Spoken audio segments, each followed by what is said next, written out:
नमस्कार, भारत 24 में आपका स्वागत। मैं हूं महिमा सिंह कंवर। राजपथ की शुरुआत करेंगे। साल 2024 के महासमर के लिए 2023 में ही माहौल बनने लगा है।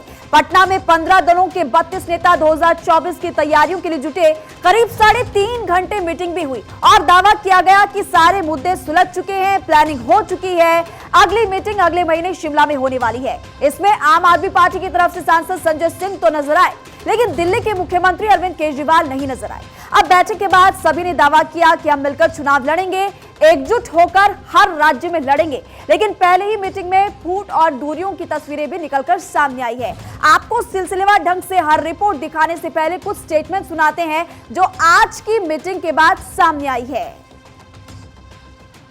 अच्छी मुलाकात हुई है और एक साथ चलने की सहमति हुई है और उसके बाद अगली मीटिंग कुछ ही दिनों के बाद सब पार्टियों की एक और की जाएगी, ताकि उसमें आगे का जो कुछ भी होता है, जो एक साथ तो चुनाव लड़ने के बारे में आज एक सहमति हो ही गई है और सब तरह का सहमति हुआ है, लेकिन एक मीटिंग इसके बाद होगी और बहुत अच्छे ढंग से, और सब लोगों ने माना है कि हम लोग मिलकर के चलेंगे और देश के हित में है। अभी जो भी शासन में है वो देश के हित में काम नहीं कर रहे और सारे इतिहास को बदल रहे हैं। हिंदुस्तान की नींव पर आक्रमण हो रहा है, फाउंडेशन पर, इंस्टीट्यूशंस पर, आवाज पर बीजेपी और आरएसएस आक्रमण कर रही है। मैंने मीटिंग में भी कहा, यह विचारधारा की लड़ाई है और इसमें हम सब एक साथ खड़े हैं। ये बोलेंगे आप? हम में जरूर थोड़ी डिफरेंसेस होंगी, मगर हमने ये निर्णय लिया है कि हम एक साथ काम करेंगे, फ्लेक्सिबिलिटी के साथ काम करेंगे और जो हमारी विचारधारा है, जिसको हम शेयर करते हैं, उसकी हम रक्षा करेंगे। आज पटना और बिहार नए राजनीतिक नव जागरण का गाभा बन रहा है। आज केवल दल यहां नहीं बल्कि देश के लोग, देश के नेता मिल रहे हैं। पटना का संदेश यही है आज के कार्यक्रम का कि हम सब लोग मिलकर के काम करेंगे, मिलकर के, और देश को बचाने का, देश की जनता को, और देश कैसे आगे बढ़े उस दिशा में लगातार हम लोग मिलकर के काम करेंगे। यही संदेश है। मैं सभी लीडर्स का बहुत बहुत धन्यवाद और आभार प्रकट करता हूं। बहुत दिन के बाद आप लोगों से इलाज के बाद बात हो रही है, प्रेस को संबोधित कर रहे हैं। आप पूरी तरह से फिट हो गए हैं, आप बढ़िया से फिट कर दे रहे हैं नरेंद्र मोदी भाजपा को। और आज जो बैठक हुई देश भर के नेताओं का, बहुत खोल करके सभी लोगों ने अपने इरादा को रखा है और ये तय हुआ है कि शिमला में अगली बैठक होगी। 3 चीज नजदीक में है जो रिजॉल्व हुआ है। नंबर 1, वी आर यूनाइटेड, हम लोग एक है। दूसरी बात है, वी विल फाइट यूनाइटेडली, ये दूसरी बात है, हम लोग एक साथ में लड़ेंगे। तीसरी बात ये हुआ है कि हमारा लड़ाई, हमको अपोजिशन मत बोलो, हम लोग भी देश का सिटीजन है, हम लोग भी पैट्रियोटिक है। हम लोगों ने एक साथ में मिलके वो काला कानून का खिलाफ में हम लोग लड़ाई करेंगे। हमको खून बहेगा बहने दो, लेकिन हम देश को, जनता को रक्षा करेगा, नहीं तो इंडिया नहीं रहेगा। अलग अलग पार्टी के नेता है, स्वाभाविक है, हमारी विचारधारा अलग है, कुछ मतलब भिन्नता हो भी सकती है, लेकिन देश एक है और इस देश को बचाने के लिए, देश की एकता अखंडता कायम रखने के लिए हम एक साथ आए हैं। और इसके आगे जब भी जो भी हमारे देश के प्रजातंत्र पर आघात करेगा, उसका हम सब मिलकर विरोध करेंगे। तो चलिए के करके हमने आपको सभी की स्टेटमेंट सुनवाई, आपने सुना कि किसकी तरफ से क्या कुछ कहा गया। देखिए, विपक्षी दलों की बैठक तो हो गई, 15 दलों के 32 नेता बैठक पे पहुंच भी गए। अब आप इन 15 दलों की राजनीतिक ताकत को भी समझ लीजिए, अपने अपने राज्यों में वो कितने मजबूत है, कितने कमजोर है, और साल 2024 के लिए वो बीजेपी को कितनी चुनौती दे सकते हैं, आपको इस खास रिपोर्ट के जरिए बताते हैं।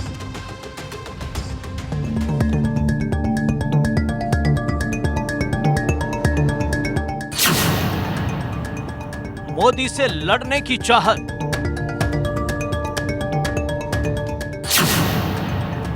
किसकी कितनी है ताकत,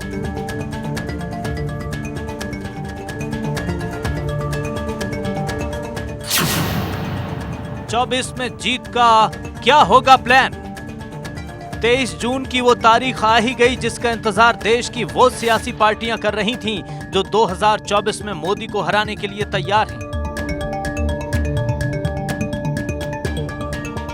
लंबी कवायद के बाद 15 दल एक साथ एक कमरे में बैठे तो जरूर, पर क्या एक साथ लड़ने का फाइनल फॉर्मूला तय हो पाया या फिर यह शुरुआत भर है? आगे भी ऐसी बैठकें होंगी, ये भी कहना मुश्किल है। लेकिन अगर ये दल एक साथ आए हैं तो एक बात क्लियर है कि चाहत इनकी मोदी को हराने की है। 24 में विपक्ष की जीत की जिद है, तो इस जिद के पीछे कैसी जरूरत है, कैसी मजबूरी, ये समझना भी जरूरी है। पटना में हुई मीटिंग में जो 15 दल शामिल हुए वो अपने अपने राज्यों में बीजेपी को चुनौती दे रहे हैं। राष्ट्रीय राजनीति में भी उनका असर कम नहीं है। ऐसे में ये दल जब साथ आएंगे तो क्या असर होगा, ये भी दिलचस्प होगा।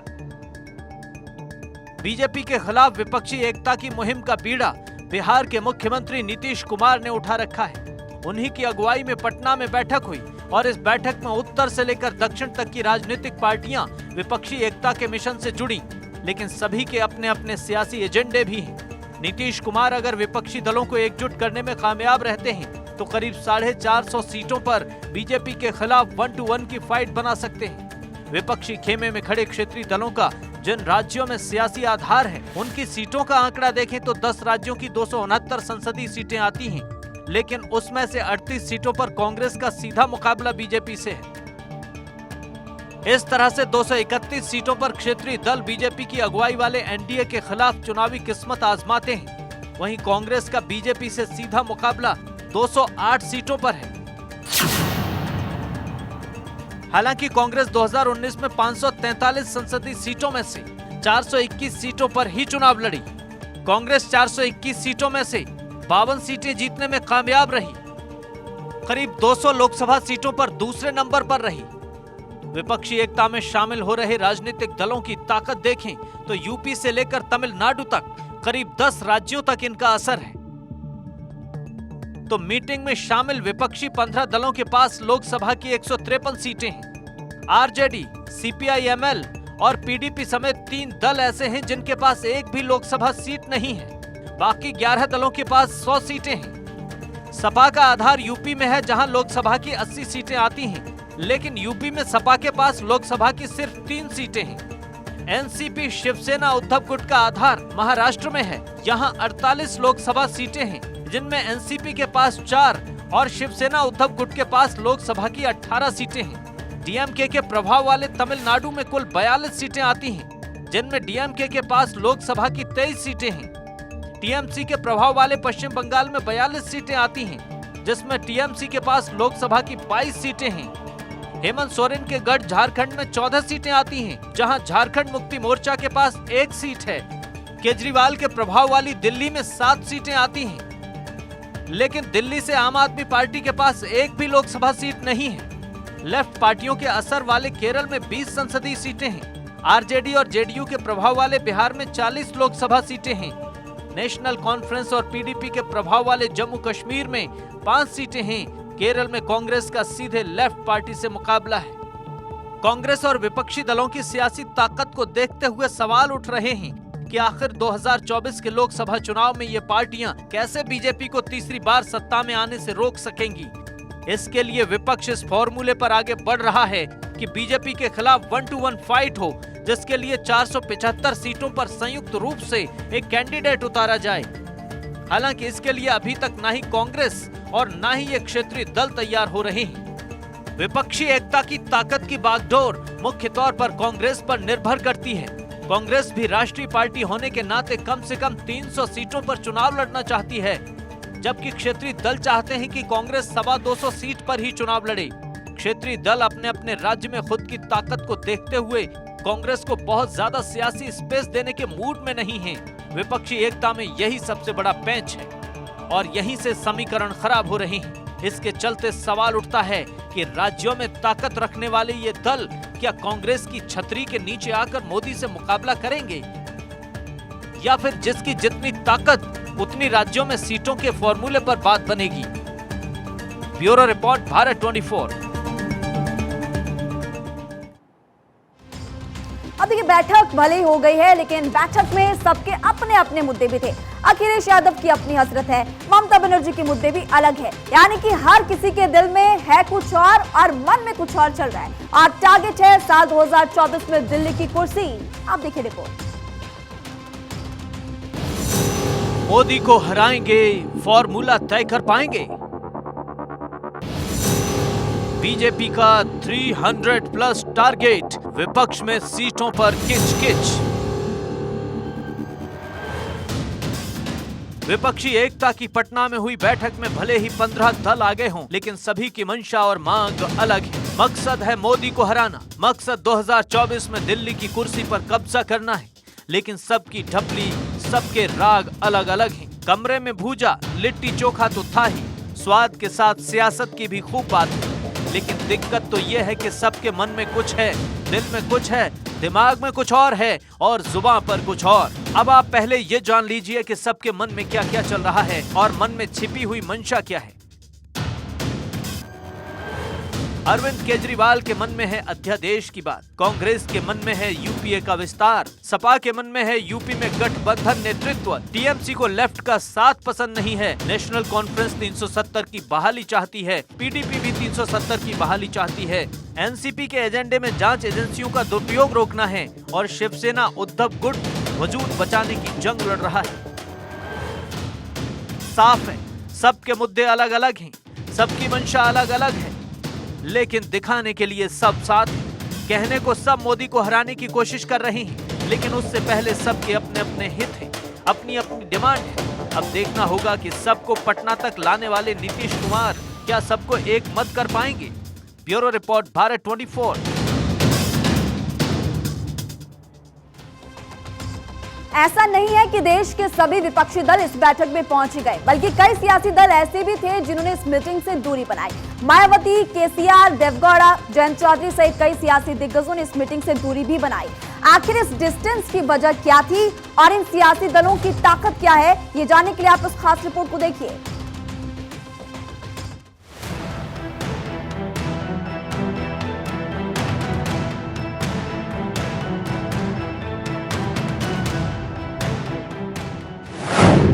सबसे हुई मुलाकात पर नहीं मिला साथ, मोदी से लड़ाई फिर भी बात नहीं बन पाई। पटना में विपक्ष की मीटिंग से क्यों बनाई दूरी, विपक्षी खेमे के दल फिर भी कैसी मजबूरी।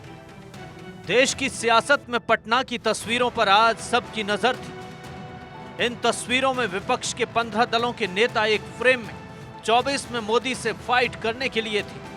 चर्चा विपक्षी एकता को लेकर थी, चर्चा मोदी से लड़ने को लेकर थी, लेकिन कहानी अधूरी अधूरी सी लगी, क्योंकि देश की सियासत में वो दल जो अपने अपने राज्यों में दबदबा रखते हैं, जिनका सियासी कद भी कम नहीं है, लेकिन पटना में विपक्षी नेताओं के एक साथ होने के मौके को इन पार्टियों ने नजरअंदाज कर दिया। हम सिलसिलेवार तरीके से आपको समझाएंगे कि आखिर वो कौन सी विपक्षी पार्टियां हैं जो आज की मीटिंग में नहीं आई और उसकी वजह क्या थी।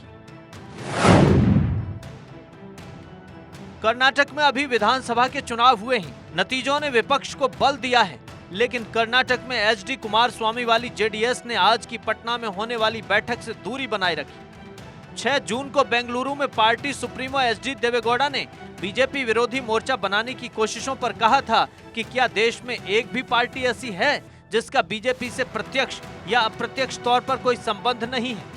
कर्नाटक में जेडीएस की अच्छी पकड़ मानी जाती है। माना जाता है कि कर्नाटक में कांग्रेस की जीत के पीछे जेडीएस फैक्टर ने काम किया।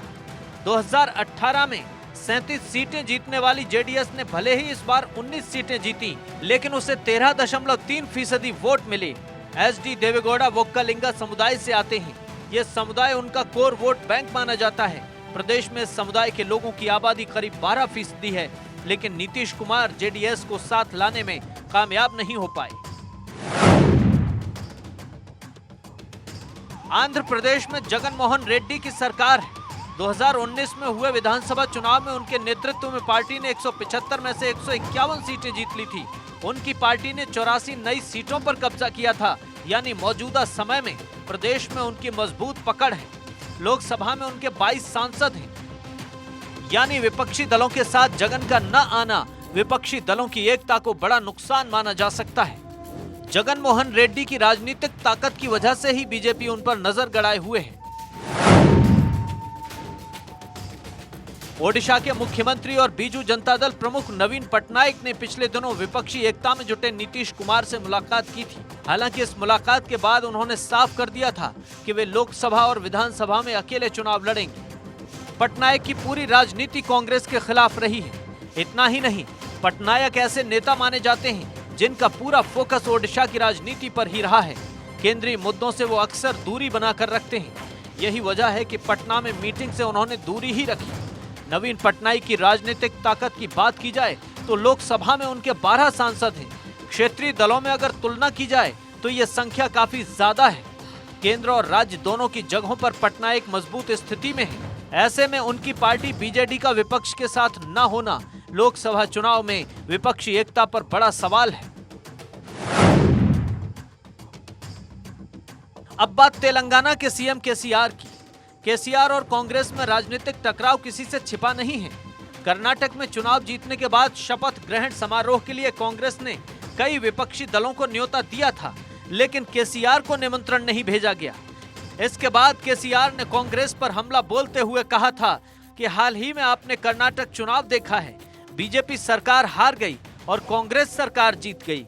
कोई जीत गया, कोई हार गया, लेकिन क्या बदलेगा।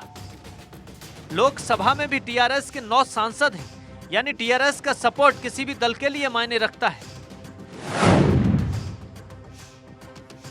उधर यूपी बड़ा राज्य है, यहां लोकसभा की 80 सीटें हैं।